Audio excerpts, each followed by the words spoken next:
Hello to all who come to this happy place. Welcome to another episode of Gettin Goofy Radio. I'm Stephen Bell along with my co-host, Eric Kushel, here with man, Bell. the myth, the legend.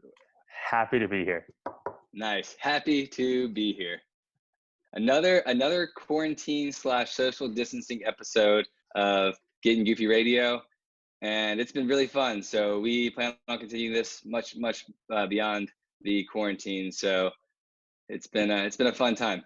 Even if they're not listening, I'm all for it. I look forward to Tuesday nights and filming with you, Steph. So let's jump right into it. What are we going to talk about tonight? Yeah, let's do a little something different today. So the first 3 episodes we've kind of continued to have the same continuous subject or topic for the entirety of the 20 or 30 minutes that we have per episode. Tonight, let's break it down and have 3 or 4, 5, 10-minute segments, talk through some things. Maybe start with our upcoming trip that just got planned or just got canceled, due to the COVID pandemic, which we are bummed about. We're going to get to that in a minute because it deserves some time. Then maybe get into what we prefer. When do we prefer being in the parks versus early morning versus evening? We're talking rope drop or close the park. That's boom. You got to define on. There it is. So, and then we're going to jump into a couple other things. Tell us what's up. Yeah. Then we're going to go into maybe one of our favorite little hidden gems or less attracted areas that we enjoy. And then we'll finish it off with something fun, activities outside of the parks. So things you can do that aren't in the parks that might not be part of the pools on property, because those are the top two things are pools and parks. Let's talk about some of the fun stuff you can do that don't have the P words in them, parks and pools. I mean, some of these things that we wrote down might have some P's in them, but I don't know. We actually have to cut them all out. If they have P's in them, they're out. They're out. You're out. Sorry, can't do it. I promise you the things that we're going to suggest to you have a lot less P in it than the pools. I promise you that. I promise you that. There are definitely a lot of kids at Disney, and hey, accidents happen, but we could talk about that forever. Let's jump right into it, man. Let's pay our respects to our long lost Disney trip that we just lost. Can we do that? I just want to give this trip the reverence that it deserves. I feel like this was the trip that was going to really kick our summer off and get it started on the right note. And if you don't believe me, just listen to the 4 fast passes we had, the premium fast passes we had. We were going to go from Friday, May 1st to Monday, May 4th, if I have it correct. Yeah. And yes, sir. On Friday, we had Smuggler's Run in Galaxy's Edge, Fast Pass. On Saturday, we had Flight of Passage at Animal Kingdom, Fast Pass. On Sunday, of course, we had to go with Mine Train, Fast Pass. And Monday, we had Slinky Dog Roller Coaster, Fast Pass. Booked them all at 60 days and got every single one of them. And now, rest in peace, Fast Passes. I don't even want to get to the other Fast Passes those days because they're fantastic. Each one of them to get ahead. They were great. Every single one he did was great. I have to give Steven credit where credit is due. He had booked this for his little girl's birthday party. Not to mention, we were going to get a cabana one day at the Grand Floridian pool. But the Fast Passes alone are, they're just, I'm going to miss them so much because rarely do you get the opportunity to get out and get all these tier 1 Fast Passes. And you did a great job. Yeah. Oh, and pro tip about those Fast Passes. So I had already booked my room. And we were staying at the Grand Floridian because we were going to do the pool and we were going to do a cabana one day for my daughter's birthday. That would have been awesome. We've never done a cabana, so we'll have to let you know what cabanas are one day when we actually get to have one because now I'm itching to do it. But that's beside the point. Pro tip was Eric had not booked his room yet. But since Eric and I are connected on My Disney Experience, and I didn't know you could do this, and I don't know if it was a glitch or not, I was able to select him as being part of my party when I booked Fast Passes. So although he didn't have a room at 60 days yet, I was able to get him into my Fast Passes. I actually had like 10 people on my Fast Passes. I don't know if that's a glitch or a system that's going to be fixed. If you know, go ahead and comment in the comments below.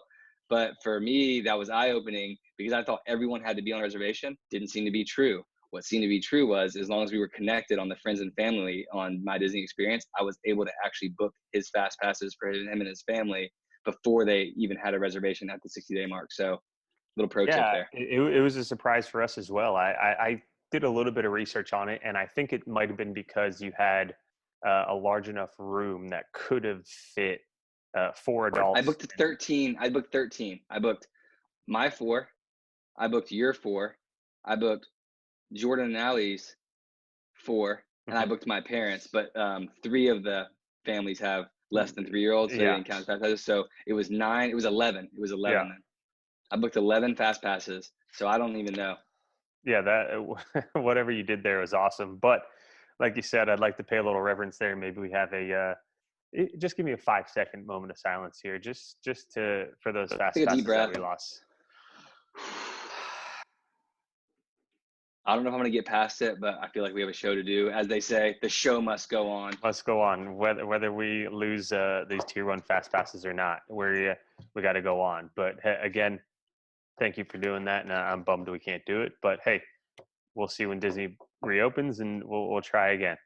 Yeah, there's always June. If they book that, if they cancel that trip on us, we're going to take another moment of silence in the middle of May, and hopefully get to go in July. We're going to book this trip every month, the first weekend of the month, until we get to go. It's going to happen. No complaints from here. Insert awesome GIF here. Dancing GIF. No, that was me jumping into the car. Oh, nice. And let's jump right into it, man. So we talked about that. We a little RIP there. So next thing we want to talk about is our preference between whether you rope drop the park, and for those of you who don't know, rope drop is entering the park when the park opens. You're even before it opens, before right? the open, because And sometimes you get to the rope, right? So they yeah, let you get the rope through, isn't the gate. The rope is inside the park at most parks. So at Magic Kingdom, you can get into the hub. You can almost walk up to the castle. So you can go and enjoy Starbucks half hour before the park opens on certain days. So rope drop is getting to the park before open to be able to get inside the park. Different parks have different areas. Animal Kingdom, I think, is the farthest they keep you out on a rope drop, but I digress. So we're going to talk about the pros and cons, or whether we prefer rope drop versus maybe shutting the park down. What do you think, Steph? What's your preference? In my old age, I've really gotten to appreciate the strategy of a whopping old age of 33. Hey, I'll be 34 next month. Let's be real. I've really started to enjoy the using my 3 fast passes. If I get to the maximum, maybe getting another one throughout the day, but really just enjoy being in the parks for 3 to 5 hours at a time, and then getting back when I'm staying on property, getting back to the hotel to enjoy the amenities of the hotel, and then maybe getting a second wave later in the night for a quick meal or something. But we're not going to talk about the middle of the day, because the middle of the day, obviously, we know is the craziest, busiest time. So we're talking about the pros and cons of either being there first thing in the morning to be there as soon as the ride's open, or before, so you can get to that rope. So they literally drop the rope and you walk as fast as you can, a nice little waddle, because if you run, they'll yell at you. You got to do that nice little penguin waddle to get to your ride. The Oprah walk, as I like to. Yeah, this is my penguin waddle. I'm walking as fast as I can. My arms are swinging. Or staying late enough to where you see the last shows. And another little known fact is, as long as you get in line for a ride or attraction before the park closes. So if the park closes at midnight and you get in line at 11:59, it does not matter if that line is 2.5 hours long. You will be accepted to that ride. So the pros and cons. The pros of both are having a little bit more of that magic of the park and the rides and the attractions to yourself before that midday jam-packed Disney World at the peak of attendance happens. So for me, I used to prefer nighttime because I am not a morning person. I like every ounce of sleep. But I think as I've gotten older and my kids don't let me sleep in anymore, rope drop it is. Get there, hit yourself a premier attraction in under 45 or an hour, and then get on either another premier attraction or a tier just under that prior to the parks getting crowded, and then get a nice position for the first show of the day. And if you're at Magic Kingdom, that might be the show they do. They have revolving shows, but the shows they do there on the stage right at the castle. If it's Hollywood Studios, you might get one of those shows right there where the wizard hat used to be, the Fantasia hat. Phantasmic. What is it? I forget. Come on, man. We're a Disney podcast. I know, I forget though. Those, those things they get rid of. We're gonna do an episode on Sorcerer that. Mickey. The sorcerer Mickey hat. Thank you, man. Street cred getting bopped on the daily. No, but there are definitely pros and cons to both, and I tend to agree with you there. We have we're more of a get there first thing in the morning family. Rope drop per se might be a little tough with the women in my family might be taking a little bit longer to get ready. But it's definitely a preference to me, and the strategy goes into it is this: it's the earlier you get there, the fewer fast passes you have to use, and that's kind of my strategy.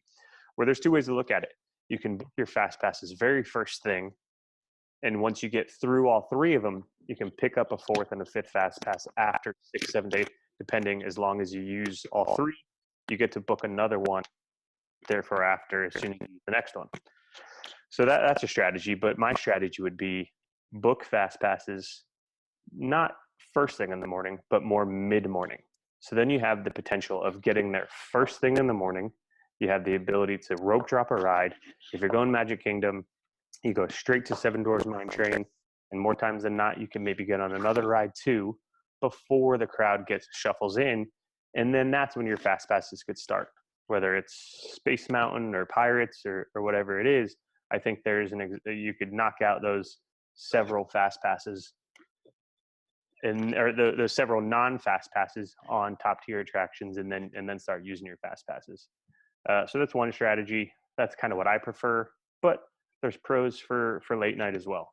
I mean, shutting down the park, you get more alone time when you're shutting down a park than you ever do when you're opening a park, because everyone's trying to open. Yeah. But if you're shutting down a park, especially with something with maybe extra magic hours in the evening time, you could get pictures by yourself with the castle, with the Tree of Life, whatever it may be, the Epcot ball. You could have solo pictures and feel like you own the park. It's really awesome. And like Stephen said, as long as you're in a line before the park technically closes, they're not going to kick you out. They'll let you stay in it so you can get in line on one of those big top tier attractions as well. Yeah, so, I think. Real quick though, for the nighttime, there is something to be said for it, because in the morning time, you don't typically, in the morning, because there aren't as many people in the parks, there are not any massive shows. Mm-hmm. One of the pros of staying late is frankly, those shows attract a lot of people, and it's the same number of people in the park. So the pizza is concentrated to one side. Yeah. So everyone goes to the fireworks show. You go hop on Splash Mountain 3 times in a row. And I have a story about Splash Mountain where we literally rode it, I want to say 3 times within a 45-minute period. And the last time we rode it, the fireworks were going off at Magic Kingdom. And if you actually look at it, it looks like they're right behind the castle, but really they're a little bit ways behind the castle when you have a different perspective. We were dropping down the big drop on Splash Mountain during the finale of the fireworks. There were thousands of lights in the sky, and we're seeing, during this intense drop on Splash Mountain, seeing the finale of the fireworks. And there's something to be said for people watching these shows, so you can go hop on another attraction and then maybe get to experience a moment like that, where not only do you get the fireworks, you also get this extra magical moment. You can't replicate that. Am I ever going to see that again? Maybe I will, but I got to see it once, and it's burned into my memory in a good way. It reminds me of the scene in Sandlot when the boys are going to catch that pop fly, and all of a sudden they're just staring at the fireworks, whatever it is. Yep, exactly. And the other side of that is, the later the show, the fewer the people. So while people do flood to those shows, making other attractions more readily available, that later fireworks show is going to have fewer viewers than the 7 o'clock show, let's say. So you will be able, if you are a diehard firework fan, you have a better shot of getting, that prime viewing location than you would if you were going to the 7 o'clock show. You got to be there 45 minutes early to get that premier spot. So there's different strategies there. And the cons are really just, are you a morning person or are you a late night person? And when you're at Disney, your schedule gets thrown off ridiculously anyway, right? So can you manage to be tired throughout the day, or not be tired and just truck through it? Or can you manage to go to bed really late? Sure. And if you have another day at the park the next days, are you ready to rock? Those are the only real cons. Those are the only real cons. So I mean, transportation on or I guess either one. If you're flying in to Disney and your plane is taking a bus or a minivan or an Uber, any rideshare program, I guess, the earlier, the harder it is to get one, because if you're going real early in the morning, sometimes those services might not be running, or the buses, if you miss a bus, that next one might be a little bit farther away, and then the same goes on the end, where if you're leaving it towards the end of the night, you might miss your bus and you have to wait a little longer too. So I think there are a couple other cons, transportation related, but otherwise, you're there to have a good time. Yeah. Most people don't let missing a bus really grind their gears, but teach your own, and everyone feels differently on it. I guess if you're walking out of the park at midnight and your kids are crying and that bus just drives off, yeah, that could be a little frustrating, but I don't think it's enough to really hinder a trip. So I think all that being said, I think I can speak for Stev that we are both pro rope drop, if not rope drop early morning time. I think it's a little bit better for us to get there early, spend the heat of the day out of the parks, back at the resort, at the pool, nap time, whatever it is, and then heading back to maybe the parks for an evening reservation and seeing maybe a late time, a nighttime show. So there are pros and cons to both, but Getting Goofy Radio is definitely pro rope drop early mornings. Wow. Let's jump into the next one. So this is something that we both, I think when we both kind of talk about a hidden gem or kind of off the beaten path kind of spot that maybe not a lot of people know about, I think are both one. We kind of lean right at it in 3, 2, 1. Geyser Point Bar and Grill. It is. Sorry, I was slow on my delivery, but I wanted to be emphatic, and I wanted people to really take in that I was saying Geyser Point Bar and Grill. It's a solid spot, and that's this week's hidden gem. Hidden gem. I think when we use the word hidden gem, we don't mean people don't know about it, because obviously people know about it. It's at a deluxe resort. It's at the Wilderness Lodge. It's right over there at Seven Seas Lagoon. We talk about it in our Walt Disney World bar draft episode. If you haven't had a chance to check that out, go ahead and take a look at it. Listen to it. But for me, we call it a hidden gem because it's never crowded. Because Wilderness Lodge is a deluxe resort, but it's kind of a pain to get to. People don't really think about taking the boat from Magic Kingdom over there. And otherwise, if you don't take the boat from Magic Kingdom and you're not staying there and you're not at Fort Wilderness or Contemporary, because there is a triangle stop that goes from Contemporary to Wilderness Lodge to Fort Wilderness, and the boat that goes from Magic Kingdom, you're not going to go there. So whereas for the Contemporary, the Polynesian, the Grand Floridian, you have everyone and their brother coming through those resorts, and they're always slammed in the lobbies because everyone is visiting them, even if they're not staying there. Wilderness Lodge is not that way, but it's still really a Magic Kingdom area resort. It's so close. So you go spend some time at the Magic Kingdom throughout the day, and it's hot. It's 94 degrees. The Florida humidity makes it feel like it's 7,000 degrees outside. You're ready to pass out. You sit there in the shade. They got the big fans pumping, and you order the best burger on property, which I'm going to let you tell us about because it's fantastic, and I might pass out if I start talking about it. I think you and I both read up like a nice little summary on it, and then I went and looked at the Disney Parks blog, and it's like, they obviously get paid to do this. We don't get paid enough to do it. Not us amateurs. I'm going to read this right from Disney Parks blog, if you don't mind. Located along the water's edge, Geysers Point is designed with cedar beams and natural stone to fit to fit into the designs that's reminiscent of the Pacific Northwest, especially after dark, with campfires and the iconic electrical water pageant on Bay Lake. At the bar, artisanal sips add an authentic touch to beverage menus, including drinks which feature Pacific Northwest brewers, distilleries, and wines focusing on heritage varietals grown in Oregon and Washington. Sold. Small plates paired with beautiful beverages, including crispy fried oysters, cheesy barbecue brisket with house-made chips, shrimp on a wire, salmon rillettes with sourdough chips and handcrafted charcuterie. Open for breakfast, lunch, and dinner. And there's a quick service window. We forgot about that. There's a quick service window. You don't even have to wait at the restaurant. But don't even go to the quick service window though. The restaurant is where you enjoy. I mean, the food is delicious, but sitting down is where, and they have these big oversized chairs that are kind of low to the ground, and you just fall into them and you They're just sit back awesome. and relax. It's amazing. I'll be back in like 6 hours. I'm gonna drive over there real quick and see if I can find someone at Disney World to fire up the grill. So what we didn't really touch base on is the accoutrement, the greatest thing in my mind, the best burger on property is the bison burger with Tillamook cheddar, sweet onion straws, and Marion berry barbecue sauce. Unreal. It's the best burger on property. You could, heck, you can enjoy two in a day, like my wife did in the past. We went for lunch. I had one. She was jealous. We went back for dinner. We each had one. It was awesome. I mean, it's incredible. The BLTs are good. The grilled salmon, the grilled chicken, incredible restaurant across the board. You can't go wrong. So there you have it for our hidden gem today. I can't say enough about it. Could go on and on. All I can say is, if you've never been there, do yourself a favor and carve out a couple hours to get over there, enjoy a meal for an hour, and get out of there.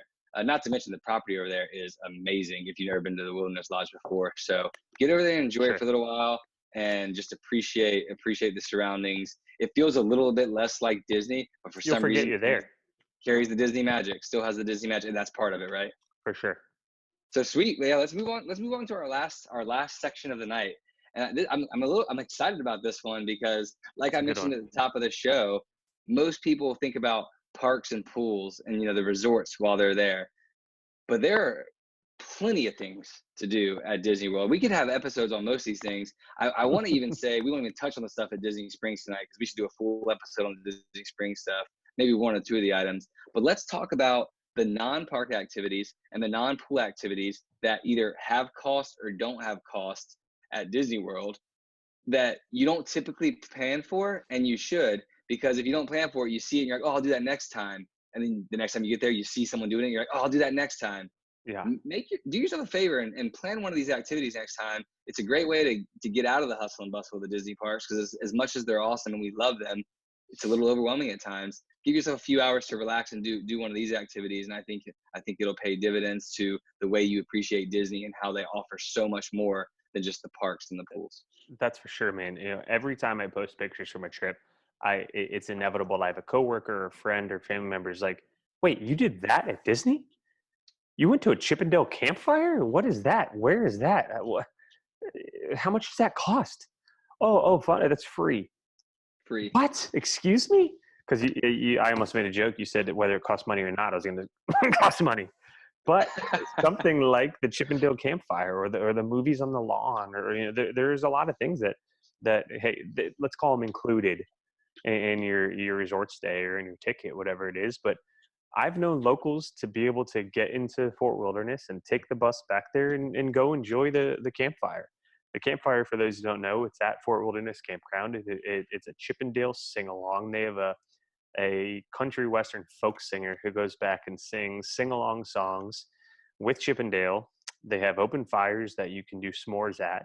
There's the Chuck Wagon there that is an underrated food establishment. That's an old RV turned food truck. They sell moonshine craft cocktails. They sell hot dogs and hamburgers, your classic chicken nuggets, bags of chips. They sell s'more kits, so you don't even have to bring your marshmallows and your chocolate and your sticks and your graham crackers. They'll sell you that kit. I think it's around $10, so it's a little pricey for what you get, but the memories and the moments, magical. Yeah. So that's just one of the things. Yeah, and we will likely, because Fort Wilderness is something we love, we'll likely do a full episode on Fort Wilderness in the very near future. For sure. I don't even camp, but I will camp in Fort Wilderness whenever I feel. I mean, camping there is awesome. But another glamping. A glamping, yes, they do have heated floors, so I don't know if it's actually camping. Another great activity, bring you right back to Fort Wilderness, is you can rent golf carts from Disney World or bring your own golf cart in.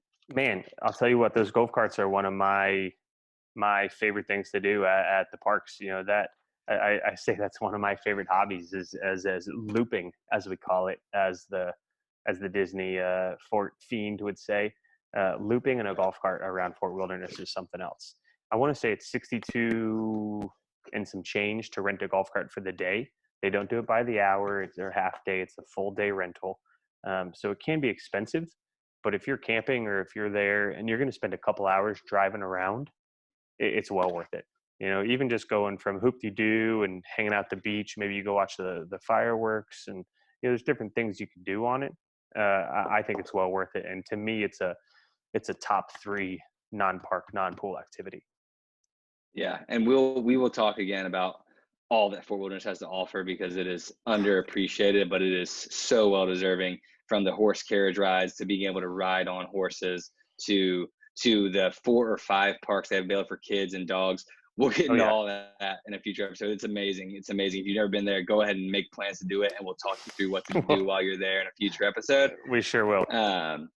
But let's talk about some of the stuff that's not a Fort Wilderness. One of the things that a lot of the resorts offer, and it's not a pool activity, it could be, is poolside or movie side or lawn side movies at night for the family. So every night or a couple nights a week or every other night. Pretty sure it's every night. Most resorts will have it every single night. And they'll have is every night they'll play a different movie. So if you're there 4 or 5 nights, you get a different movie, because they'll play 7 different movies, which represent the day of the week, and they'll play them each that night for, let's say, the month, and then they change it. So if you're there, let's say it's 7 p.m. every night, you go out by the pool, they'll give you some secret popcorn for free. You sit back, relax, enjoy a movie on one of those big inflatable screens, and just really relax. And the nice thing is, people out there are being loud. No one's too worried about hearing every word. So kids are running around having a good time. They're swimming. It's great. It really is. Whether you're on the sand over at the Yacht and Beach Club, or you're on the lawn at the boardwalk, there's a lot of great venues. And I've seen some really good movies. And like Steven said, you get a real big bag of popcorn, and it's your own personal bag. Everyone gets their own. It's a great additive to what Disney offers to resort guests. So I throw that on there. It's a great one. Not to mention, they do, some of them will, sell drinks out there by the movies, depending on if it has a big enough draw. So some movies, when they know it's a Friday or Saturday night, sometimes they'll set a little bar up, and you can buy drinks right there or snacks. And if not, most of the time you're staying on property there, you bring a drink yourself. If you're not staying on property, you just want to enjoy the movies, go ahead and pack yourself an ice corksicle with some wine or something, and enjoy that during the movie, right? I've never seen a gift shop that didn't sell a bottle of wine or a 6-pack of beer. So it definitely helps make some of those movies more enjoyable. Yeah, definitely. And I know we're going to skip over some of the more cliche activities that we will get into, but they're kind of also deserving of their own episodes, like the monorail pub crawls or the new Skyliner. But let's talk about some other activities. What about for people that don't know that Disney has, I think they have 2 18-hole courses and 1 9-hole course? They at least have 2 courses. Golf courses. So I know there's 2 there. I know there's definitely 2, and now there's a foot golf course even, which you use a soccer ball and you go kick it into a big hole. So I want to say there's 2 18, a 9, and then a foot golf course. If you know a little bit more and you want to call us out, please put it in the comments below. But I mean, it is a great golf course. It's a great golf destination, and there's been big tournaments there, and we haven't had the pleasure of playing there, but we know. I mean, you look outside your Grand Floridian resort window and you see a very green golf course that are very nice. So that that's one that may make an opportunity for the dads to head over, or heck, your family might go over and play some golf. But if you want to maybe separate a little bit, the guys go over and play some golf, and the girls can go over to the spa. And I think that's a nice spa next. I think that's a nice way to transition over to the spa, because the spa is a great option as well. And there's a handful of resorts on property that have a full spa where you can get all spa treatments, from massage to facials to pedicures to manicures and couples massages. They offer quite a bit, like your spa would. The only thing that's more tiring than Disney World is skiing. And both those things, I used to not appreciate massages. I actually used to not like them, and I am not above them anymore. I will absolutely go. And when my wife and I were there this past Christmas, we were staying at the Contemporary, which does not offer a spa, but you can be staying anywhere. You don't have to be staying on property to go to the spas.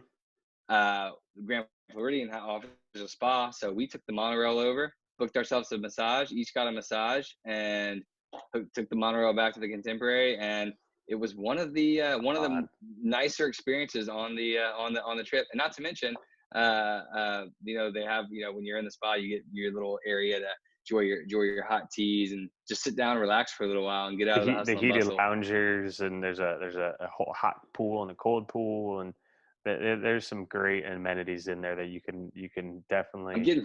I'm getting soft, man. I'm getting soft in my old age. It's over for me. Listen, so I'll go golf and you go to the spa, and then we can meet up on the bass boats. Deal, because it's August. It's gonna be 97 degrees. But the bass boats, again, another thing to talk about. You can get a fishing charter while you're there. Another thing, I think they offer 4-hour and 8-hour trips. There might even be a 6-hour one. Seven Seas Lagoon, and also at the Boardwalk Hotel Resort area fishing. So over behind Port Orleans, you can fish over there as well. And and it's all catch and release. So you have some monster bass in there because they're just feeding all day. And now after some unfortunate accidents, they removed a lot of the threats for these bass as well. So these bass don't have many natural predators, and they're just in there just feeding and getting big. So a bass boat excursion is definitely something we recommend as one of the non-park, non-pool activities. And the list goes on and on. Yeah. I mean, we could just only talk about water. We could jump into mini golf, which the resorts have 2 mini golf courses over by the Boardwalk and hotels. Gardens, right? Yep. And I think ultimately what this episode has done for me as we've talked through it, we wanted to keep everything short and give you guys a few different topics tonight. But all it's done for me is reiterate the fact that we're pretty much gonna have to break out an episode on each of these. Exactly, because we can easily talk 15 minutes on each. Yeah, definitely. And there are so many non-park, non-pool activities that we didn't mention. So hit us up in the comments if you want to hear about them and you know about them and you just want to hear about them again. But we're gonna probably hit on all of them here shortly. And looking forward to doing it, because since we have been to the park so many times, sometimes we want to do something else to keep ourselves stimulated than be in the parks. And exploring these things is a great way to appreciate Disney in another way, and through another outlet. For sure. I mean, they all bring their own little sense of Disney. They all have a little bit of magic. There's a Mickey ear somewhere on the boat or somewhere at the golf course or something. You never, while you might feel like you might not be at Disney because they kind of immerse you somewhere else, there's always that little bit of flair that brings you back to, really get that like magic. So it's the magic. It's the magic. That's what brings us back. So that's kind of our quick and dirty list of non-pool, non-park activities. We hope you enjoyed this episode. We kind of jumped around a little bit, but that's something that we want to do for you guys, where you don't have to sit here and listen to us for talk 30 minutes about one specific episode or one specific topic. So we're thinking that we're going to do this format here every once in a while. And we hope you enjoyed it. Stev, I enjoyed it. How about you? Yeah, I enjoyed it too. And I think we would be remiss to say, as disappointed as we were about missing our trip at the beginning of May that we talked about at the beginning of the episode, obviously we are supportive of what Disney is doing to try to mitigate the risk of the COVID-19 in response to this pandemic. So that is for sure. As jokingly as we were saying, rest in peace to our trip, we are happy to get in line and wait until happier times. And the great thing about Disney is there's always a trip on the horizon for us. They have our best interest in mind, and I respect what they're doing. I know they're doing what is right and what is necessary to ensure that our times are better spent when we're there, that we're safe, that there's not people getting sick when we leave the parks, when we go next. I fully trust what Disney is doing, and I appreciate what we're doing. Yeah, I think we can't wait to go back, and we appreciate you guys coming back to listen. We'll keep bringing the perspective to you as much as we can. In the meantime, like always, keep having fun and getting goofy for us. We'll see you soon. See you soon, guys. Have a good one, Steph. Take care, guys.